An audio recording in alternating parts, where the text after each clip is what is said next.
On October 14th, 2023, an annular solar eclipse occurred over me. Not only was I aware that it was going to happen, I was outside working. Yet, when I woke up on that day, its eventual occurrence slipped my mind. And when the lighting changed around me in that moment when the moon passed over the sun, I missed the view of a lifetime. Yet I felt its effects. I have been for more than a year, and I still do. That strange symbol of the moon passing over the sun has been appearing everywhere these past couple of years. And now, with the passing of the total eclipse, I feel confident in saying the black sun has shown its light, and we must confront the new dawn. What is a black sun? What does it entail? A heat with no light, a cosmic force still creating the function of life or energy. But the black sun is an energy source that does not bless its affected with the light. What is a creature without light that did not develop sight and reduce to the other earthly senses? How would such a creature develop? We know that bats have developed their ears to the point of echolocation. Bats are able to map their environments through squeak alone. Bats are a desperate little carnivore. The little goblins stick together like common birds hunting insects in the dark. Of course, bats aren't blind. Even the smallest ray of light shining through a crack in a cave will force a creature to adapt and see with it. There is, of course, the vampire bat. Hunting in total darkness, their goal is to latch onto large, unsuspecting mammals and feed from their life force. Deep-sea creatures once saw the light. You can tell by the eyes still buried lifeless in their skulls. The little light that may penetrate the twilight and midnight zones of our oceans lead to translucent and reflective skin. And deep in the trenches where no light penetrates and the weight of the ocean hangs upon them, they have evolved soft bones and mushy skin. Life is harsh in the crushing dark, but nature adapts. To us, these are the monsters lurking beneath the shadows, the creatures whose stories we fall asleep to. We let our conscious minds fade into the dark and let the unconscious rise to the shadows in dream. So what is a human raised in the dark? What is it to wake up every morning and watch that empty black orb dressed in a sparkling dim shine rise above the horizon? To feel the heat penetrating one's skin before they know its source? To eat breakfast in the dark? What is it to embrace the day while the ring around its empty center offers little light to lead the way? What is it to get to know someone when you can never truly know the expressions on their face? What kind of world would be built by a group of individuals who could never really know each other, people who can never face the world together, can never trust each other, and will always be aware of threats in every direction? What is it to walk carefully down the street with the simple fear of a pothole left open and to fall into the stinking abyss below? What's worse is that the shine of the white sun might illuminate a knife and crooked smile, but not the black sun. Could such a society have ever been built? Would humanity have ever made a public street and functioning sewage system without trust in each other? Or would we, the weakest chimps cast out from the trees, not have braved the savanna plains and built huts of mud and hay, always keeping a fire lit in the dark for fear of the hyenas who take a laughing pleasure in their scavenging of our old and feeble? What if, instead, we found a permanent shelter in the deepest of caves, only leaving the cave to hunt alongside the vampire bat, maybe learning to follow the bat to a sleeping buffalo and sunk our fangs into its side and drank the blood along with the vampire? Maybe we would have tamed the hyena instead of the wolf and followed the moonlight towards the chimps who once cast us out. What is a human afraid of the day, constantly searching through the dark of night? So, humanity in light has learned to trust one another, learned to grab hands and in love and compassion praise the sun for its warmth and sight, and rest easy knowing it will rise again tomorrow. There are those of you who have never seen the light. Or maybe have forgotten it. Possibly even you know it as a fading memory, a final sunset. I know you well, and know well that I see you. You were smacked into psychic fragments and you can't remember why. By the time you realize that you are not whole, the progress of your fragmentation was already months or maybe even years in the making. You ask yourself what it is you have lost: purity, innocence, or just the naivete of childhood. What once filled you with desire has left you yearning for something that even you may not be able to put into words, so you hide it. You put on a face and play the game as you always have, but suddenly it feels more like a game than ever before. Now the metaphors of putting on faces and playing the game stop feeling like metaphors. You begin to see the players in the crowd and ask yourself what it is that separates them from the rest, and more importantly, you begin to ask yourself, which one am I? What you feel is the moon passing over the sun, and where your common man can go about their days in simple servitude to the light. Yours, your light, is fading. It is the black sun, its imagery, that symbol that has rested in my mind these past few years. It's the black sun that has allowed me to put into words this project, this channel. This is my thesis. However, what I see in the dark differs from what you see. Our minds have a way of making out the faces and figures of monsters in the dark, but my monsters are not yours. So, do you feel it? Did you see Dune 2? It was great, and one aspect of the cinematography that I found really captivating was the use of black and white on the Harkonnen-controlled Getty Prime. I think that's how you say it. It was actually infrared cameras that were used to get such a striking effect, and one that feels like a modern use of contrasting black and white instead of an homage to old black and white film, like in The Lighthouse, for instance. The black sun isn't in the books. Instead, it's a fading and dim star. But in the movies, this dark star is a useful tool to convey a violent and oppressive state. It's not an eclipse. It's a black sun. I'm immediately reminded of another use of the black sun in our history. A reminder that even through all of Dune's gray morals, false prophecies, and hundreds of political players, evil still exists. There is an eclipse in the movie, though. At the very beginning of the film, we see an Arrakis moon passing over the sun. Paul and his mother can no longer turn back. Their old life is dead, and this desert is their home now. They have established themselves as outsiders working with the Fremen, and must walk the path before them to its end. I bring this up because you have a choice in how you view your black sun.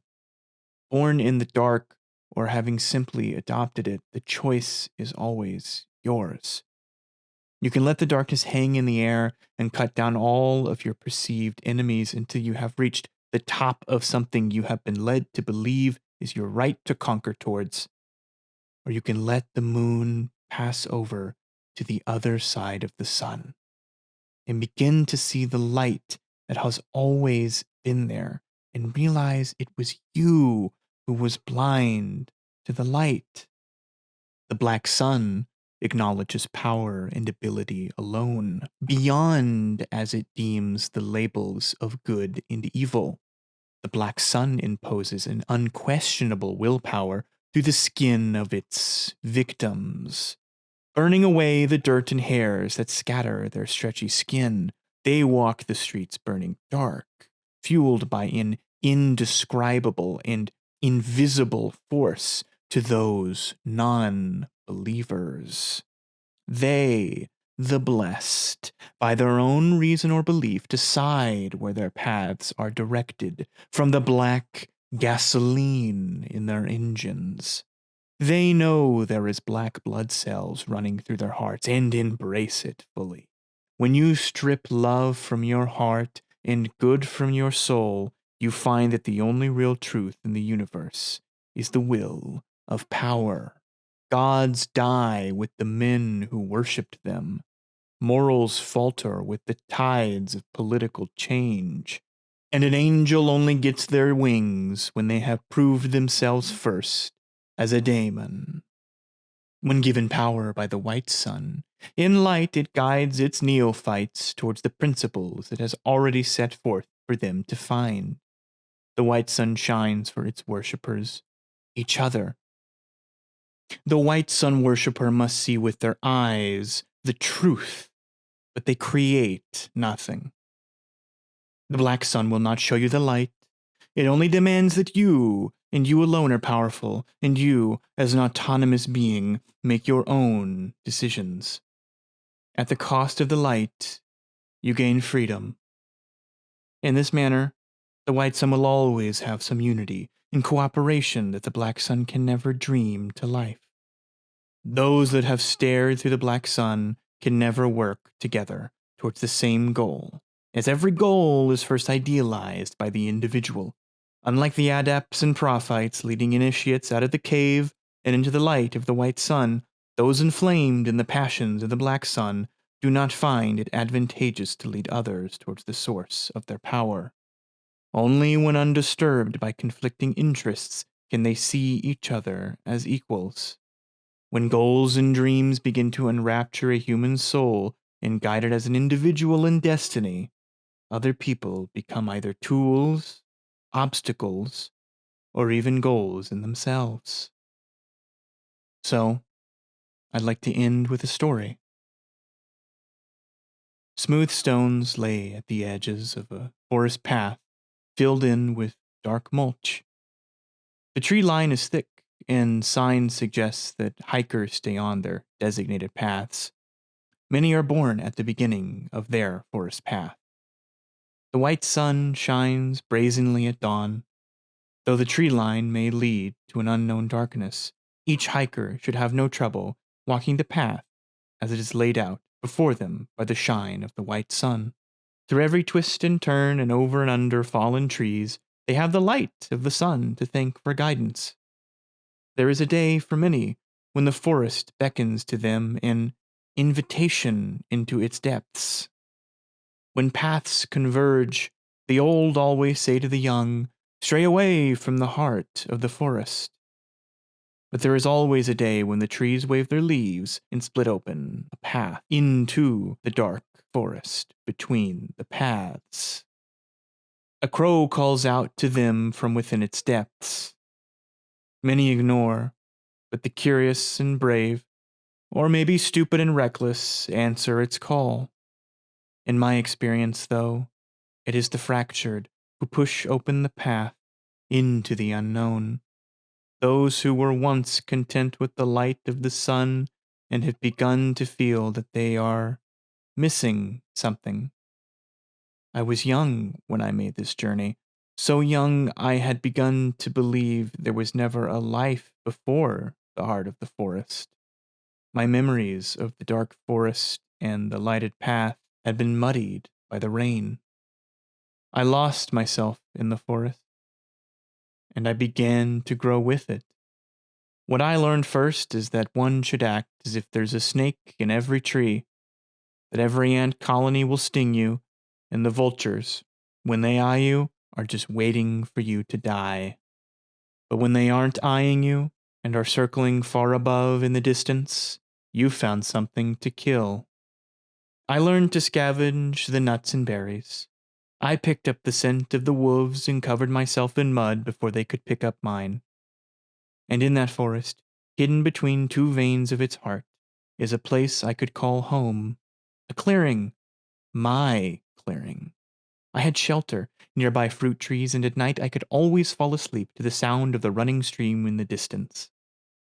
During the day I could sit upon my long dead tree trunk and look up into the sky and see my black sun. I did not know why it was like that.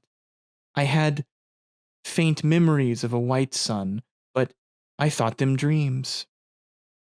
I respected the little light I had in that forest, and in the constant twilight found beauty in the other light sources of nature.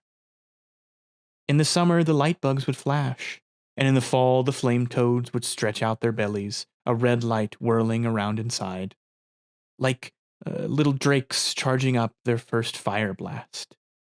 One day, though, in the midwinter when the trees carried more snow than leaves, and my campfire shone brighter than the ring about the black sun above, one day, as an adolescent growing tall with the trees, I met another human. Some are born in the heart of the forest between the paths. Some are raised by wolves and learn the way of the hunt. Others, born from the mud, have learned to evade the pack's hunting grounds. This girl left her pack half a season before and followed the light towards my campgrounds. I was sitting on my log, listening to the winter breeze that replaced the frozen stream. Hearing her, I pulled out the slingshot by my side and aimed towards the sound of a broken branch. It was her hand I saw first. She waved it in a friendly gesture, and then peeked her head out, smiling with a single fang protruding down her lips. She giggled at my serious face and poked fun at my spiritual viewing of the black sun. And as she walked towards me slowly, my sling still drawn back, with a hungry smile, she pushed it down. She opened her mouth, and I felt her invisible breath freezing back onto my face, revealing two gleaming canines. She called herself Tayla, and I offered her a strip of cured venison. Together we sat by my fire and told stories. The wolves spoke to her in tales and rumors. One was of the white sun, a place where the sun shone a path for everyone without fear of snakes in trees or bears in caves. She spoke in growls from the bottom of her throat, and wore the black and gray fur of a fallen wolf that once threatened her place in the pack. Her hair and face were contrasted against the wolfish clothes. She had hair the color of the black sun's crimson summer sunset. Her face was pale and freckled, but her eyes were muddied gold like the wolves'. I told her of my dreams, a place like she just described, a place where the sun shines bright and man walks along a chosen path. I was hesitant. I liked my freedom. I liked the danger. I liked the dark. I asked how she, so clearly a person born in the dark and molded in its image, came to such a decision.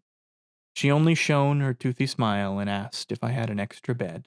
I did not, but let her take shelter in my tent while I laid by the fire. We set out the next morning. It became apparent that finding an exit from the heart of the forest was no easy task.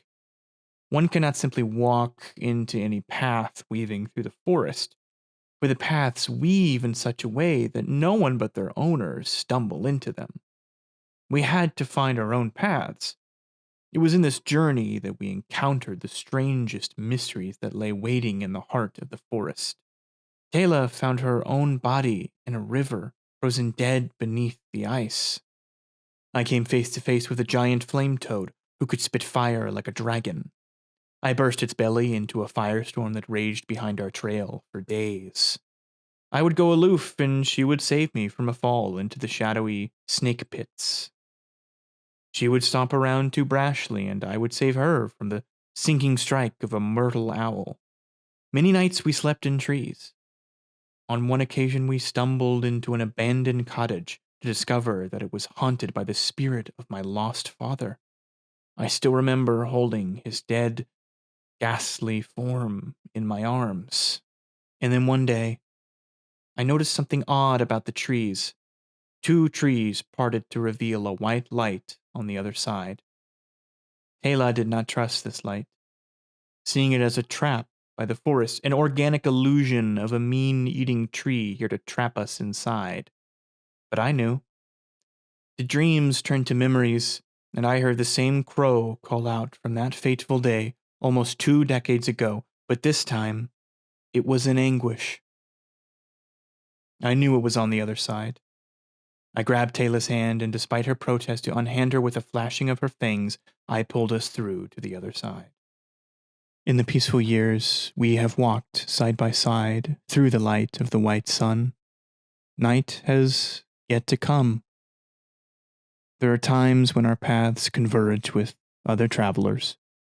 And it was one, an old man with a cane who spoke much of his late wife, that told me the truth as he sees it. The white sun for him has made a mighty journey across the sky through his years. As he tells me, he can see it now, resting on the horizon of the path he walks. So, as he walks forward, he gets closer and closer to the light that has led the way all these years. It's so bright it almost blinds him.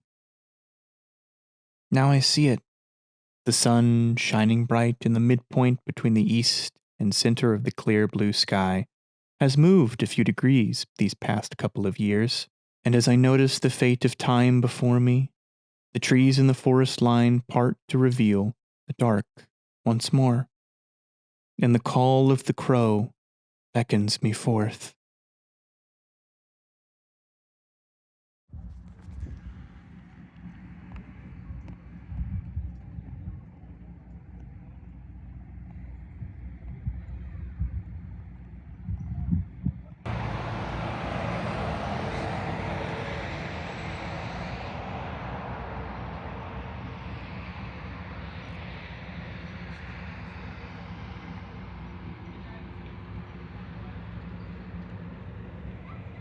I feel like I'm in Dark Souls right now.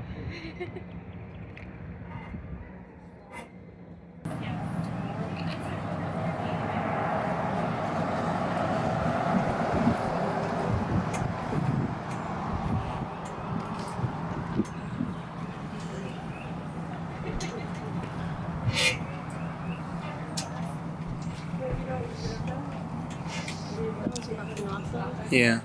Well, you ready to head back?